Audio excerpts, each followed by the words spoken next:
for your perception.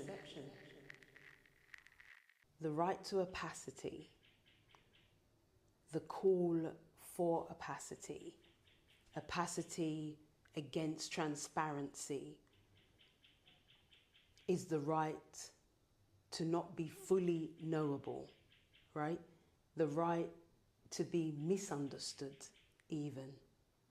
And so when you apply that to your work, to your ideas, you stop having to explain in order that that person understands in accordance to what they understand, right? When you come with this raw concept, this raw idea, without you having the freedom to develop that idea, to move with that idea, and you try to explain it into somebody else's listening of you, they're already translating that through their lens. They're wanting to claim it, to understand it, right? And you're wanting to have that work be understood by them. That exchange, that filtering your idea through their perceptions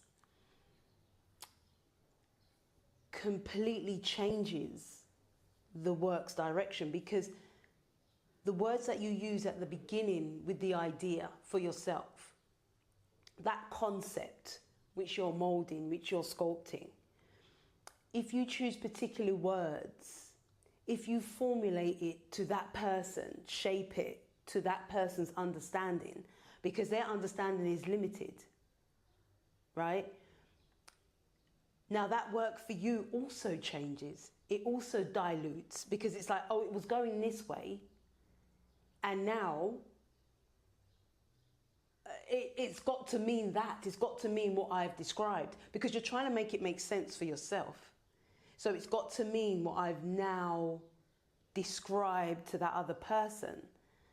And so the whole concept, the whole idea just gets lost in that translation. Edward Glissant speaks about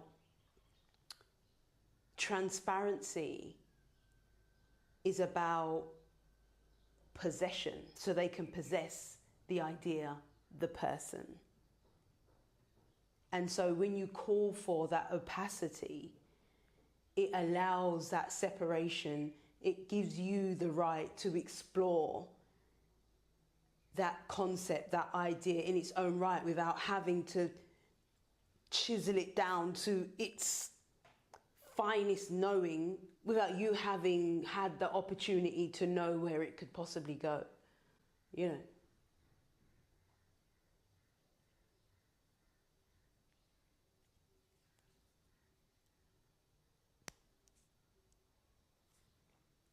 I think operating from that space of not being totally understood, operating from there, you don't have to understand this work. You just don't have to understand this work, and it doesn't diminish or reduce your work. It allows, actually, and what it should create is a respect that I can feel your work, I can feel who you are, your concept, whatever. I don't have to fully understand it to have respect or feel a knowing to, you know, who you are, what you've produced. And I feel like that's a much better space to exist from.